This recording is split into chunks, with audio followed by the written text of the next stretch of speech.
Hey there YouTube, I'm Yukitsu, this is the Yukitsu Times, welcome to my channel, welcome back to more Rome 2 Total War, and here we are with my Pontic force against this Egyptian force on a foggy day in Athens, and I've got a chariot here because assholes have been asking me to play a game with a chariot.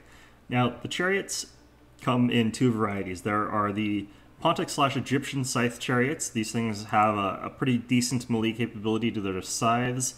They can sort of mow down troops in melee. And then there's the Iceni non-scythe chariot, and that one has ranged capability through its javelins, but it doesn't throw very many javelins at a time simply on account of there only being 9 of them to unit. But they are a mobile unit that can throw javelins if you absolutely need that for some reason with the Iceni faction.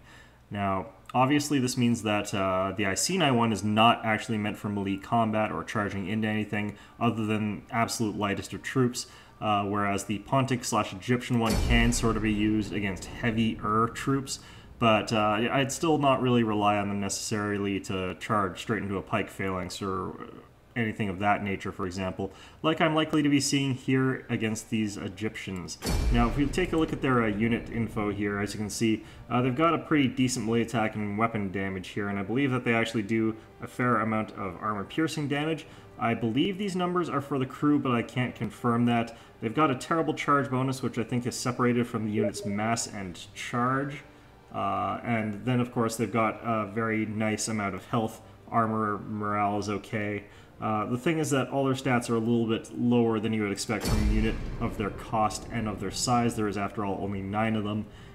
With a cost of 820, these should really be doing the same sort of damage that you would expect an elephant to do. But they have got a lot of hidden charge bonuses going for them, and they do move faster than elephants, so they have got a few things going for them. But primarily what you're going to want to do with these guys, run down and destroy any sort of fleeing archers or whatever.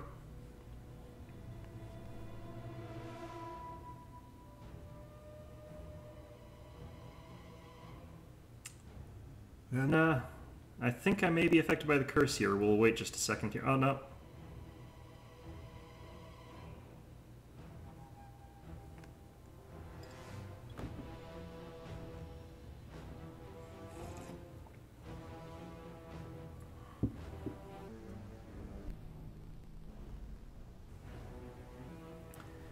Okay, so here we are on the battlefield. Now, chariots for me are cursed. Like most battles that I get into with these guys, one of myself or my opponent disconnects.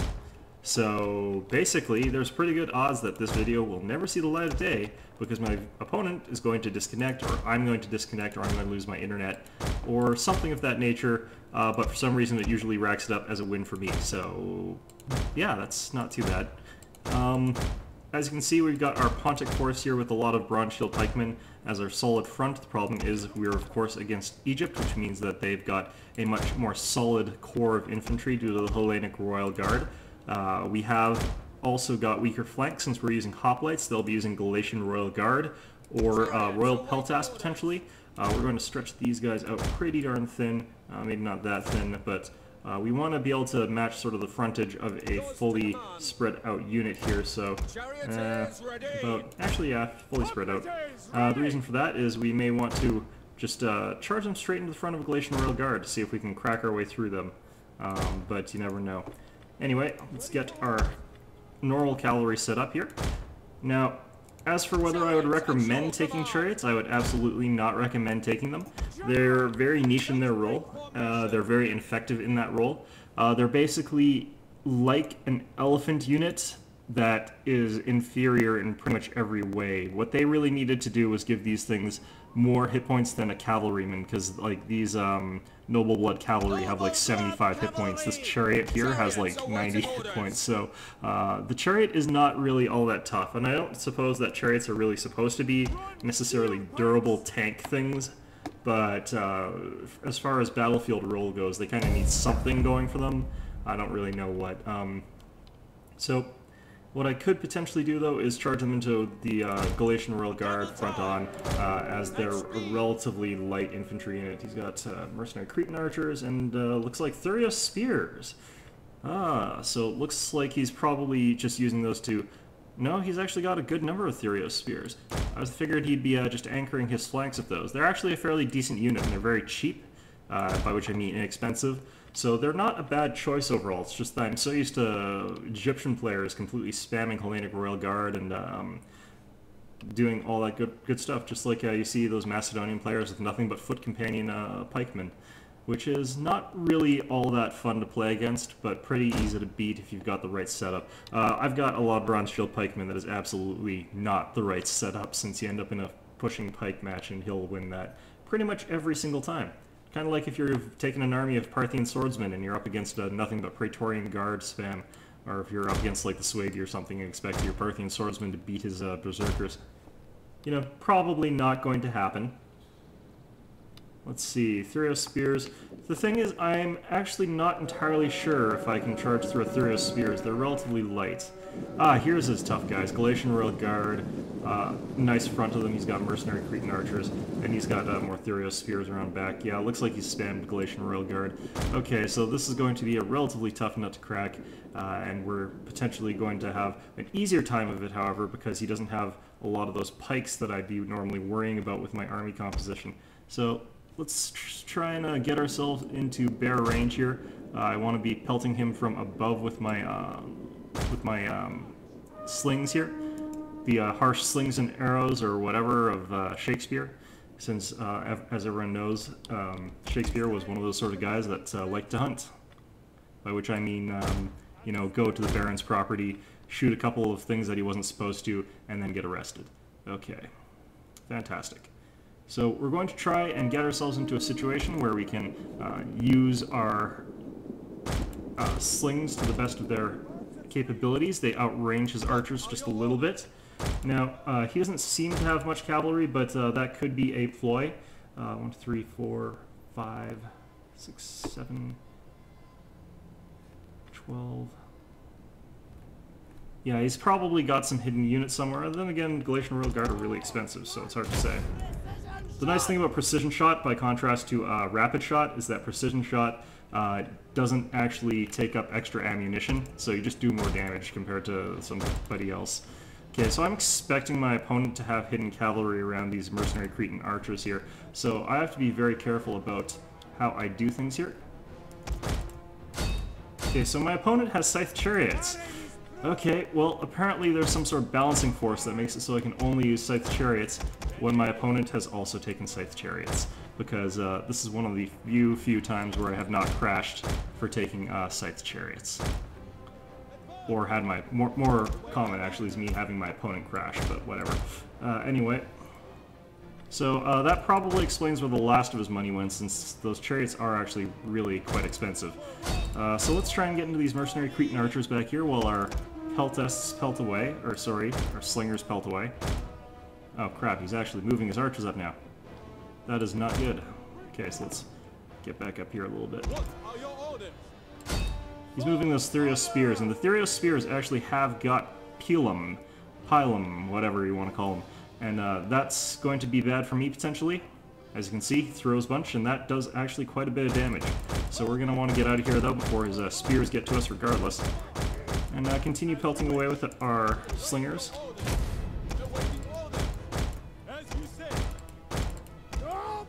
And we lost quite a bit of our noble blood cavalry there, but Cretan archers are actually really expensive. They're 540 a unit, so very expensive, very hard to swallow a loss of those guys. Okay, so we're going to try and do a drive-by on these guys now. And we're actually going to preserve our chariots. It looks like our opponent's trying to... Where'd our... Lost in the fog. They're there.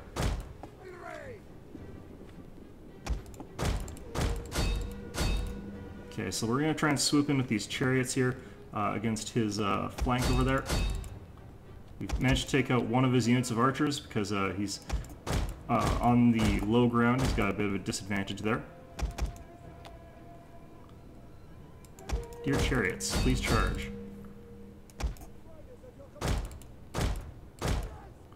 And as you can see, we've got a very strange charge pattern here. That'll ought to get us into these mercenary Cretan archers. There we go. No. And my opponent decides he doesn't want any more of that. So this has been my game with Chariots. That is very much epitomizes my games with Chariots. I didn't get a chance to use them because they were just a few inches away from barreling into his Cretan archers. Okay, so that one wasn't a disconnect, that was an outright quit, but, you know, suffice to say that my opponent probably could have done with using the initiative, since that was one of those hills that he could have moved on at the same speed I did, so, you know, it was up to him to get there at the same speed I did. I don't really know, but that's sort of the thing, I guess. Okay, well, let's see here. It's another day. We're in Carthago. It's raining. Not really actually a great day to be using my chariot army. Fan-freaking-tastic. Yay, yay. Okay, so let's actually get rid of those guys, though, and replace them with slings, because we can't really be going about with our bows in the rain here. Oh, and it's another Egyptian player. I think it's the same Egyptian player. Yay. Isn't life grand sometimes, people? Isn't life grand? Okay, so rain, obviously, it's going to be less effective if I try to take archers, because they can't use their arrows at all, basically. Since I like fire arrows, I can't use them here. And I can't use the normal Pontic force that I use because they use artillery pieces, so I'm stuck using this damn chariot army again, which I'm sure is not actually good in the rain either. I'm guessing chariots would not historically have been the ideal weapon when the wheels are spinning in the mud and you've sort of got caught in a rut, and it's just awful, awful, awful.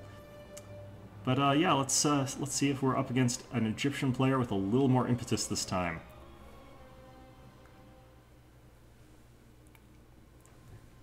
I swear, there's no way that's possible to get a good game with a chariot in your army, even if your opponent also has a chariot in his army.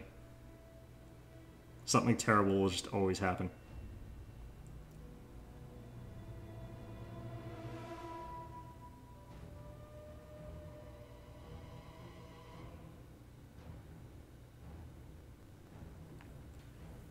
Okay, so we're in Carthago, which is this weird map with this bizarre ridge where everybody has to deploy on the left, basically. Or they have to go to the bottom and just completely freaking camp, because there's no way in hell they're attacking up the goddamn mountain. So, slightly strange map, but at least it's relatively balanced, because both sides are equally screwed by this mountain, unless one side decides that they want to get gimped over for some reason. So, I'm going to deploy in our standard sort of way here. We want our bronze shield pikes sort of in the center. We want them to be able to kind of hold off against a quick charge from the enemy's pike units, but I know that they're not going to be able to stand up if my opponent charges me with pikes. So, yeah, they're simply going to have to back off a little bit. I'm going to have to just watch and make sure that my opponent isn't going to be able to push his pikes into the front face of my units, and then try and encircle with my hoplites if possible, and if not possible, because he's got like Galatian Royal Guard on the flanks, I have to redeploy my army really quickly so that I've got the bronze shields on the outside and I've got the hoplites sort of running safety around wherever they're needed. But basically you can't attack Hellenic Royal Guard head-on with your bronze shield pikes unless you've severely disrupted them somehow. Theoretically, chariots would be good for that, were it not for the fact that they'd be running into a pike wall, which would probably kill... well, to be fair, that should kill everybody involved on both sides, but, you know, I'm not sure that the horses are up for that. You know, they see the pikes and are like, screw that. But yeah, you'd think that the mass from these chariots would be pretty devastating, but it's not really. And it might be just because of the way they've done the hit point system, I don't really know. And I really wish there was a little bit more transparency on things like the chariot stats, because I don't think those can be quite right. I think those are the chariot stats for the rider, but maybe those are just outright the chariot stats. Maybe that's all there is to it. Okay, so we're up against this Egyptian who's got a lot more shooting and... no, this looks like exactly the same player. Okay, well, let's head on over here. Let's take our Citizen Cav and get them up here as fast as possible, because I want to see if my opponent is heading up this mountain quickly or not. Can unlock these guys, so let's head on up this mountain here. Once I've got line of sight of him, I can decide if I want to deploy left or if I want to deploy straight up this hill. If I can get the crest of this hill I'll be in a really good place. So if he's not moving, I'll have a huge advantage. And by huge, I mean, I don't think it's raining, but whatever. Okay. Nope, nope. He sure as hell has not been waiting.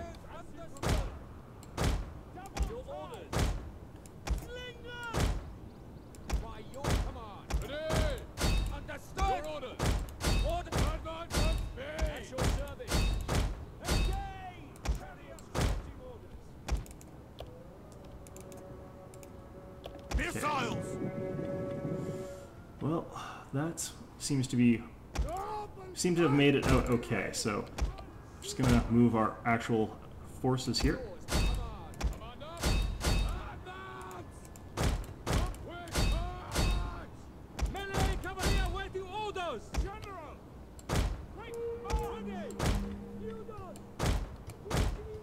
Okay, so let's get our bronze shields and arrange them into a phalanx this way.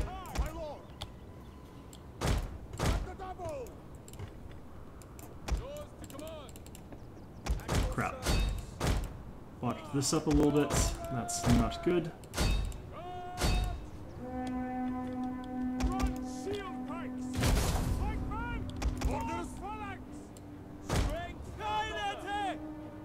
We await your command.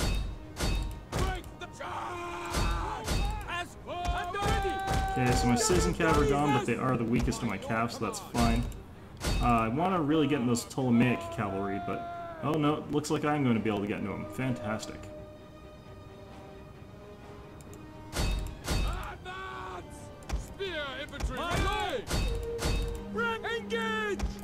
Okay, so we're gonna peel off our flank here a little bit.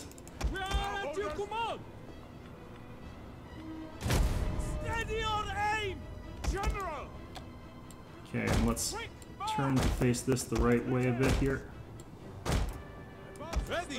And let's see what we can charge with our chariots here. We might be able to charge through those thorax swordsmen.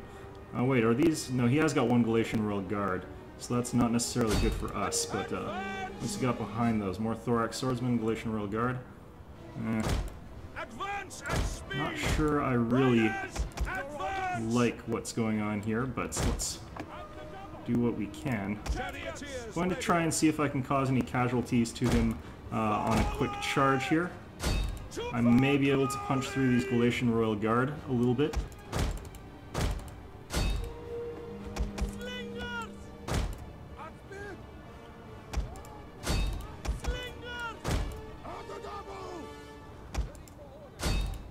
Okay.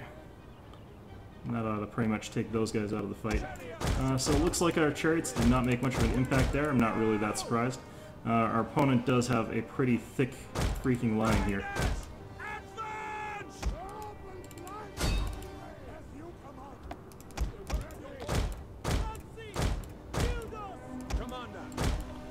The one thing that is pretty nice about these guys is you can sort of click drag them a little bit and they do pretty well for themselves. Let's see here. There we go.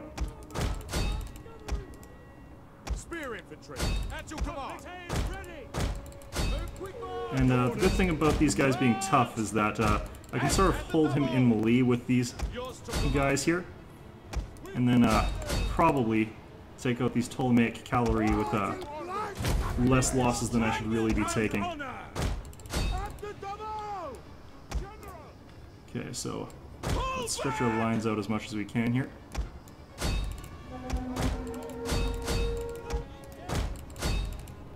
And who are these guys? Yeah. At your service, Commander. At speed. Orders. Attack them. Now let's see if we can get our pikes facing the right way here. And looks like we're going to be good here.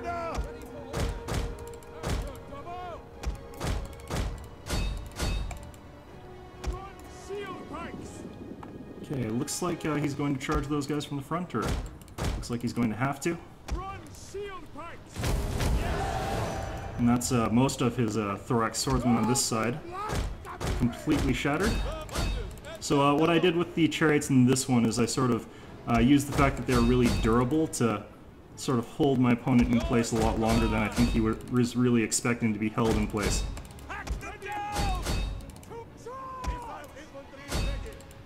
Okay, so we're also going to start charging these guys forward here.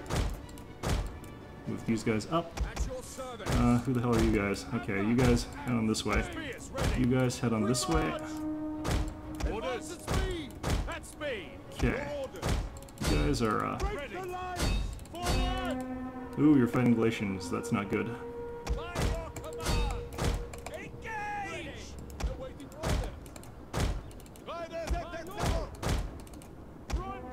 Okay, let's get our bronze shield pikes forward here.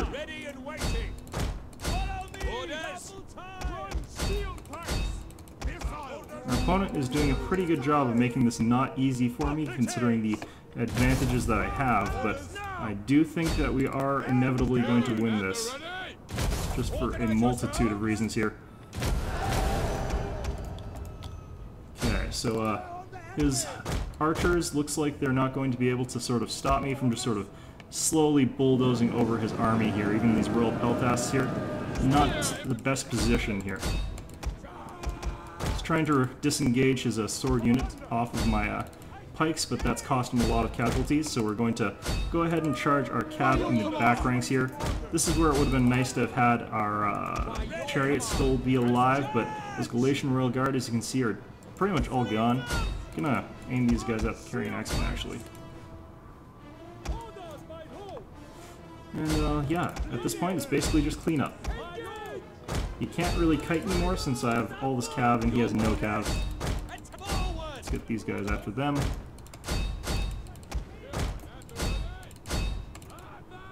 And this will pretty much be a game. Okay, so Chariots, not necessarily a huge part of this battle, obviously, but don't expect your Chariots to ever really be a tremendous part of your battle.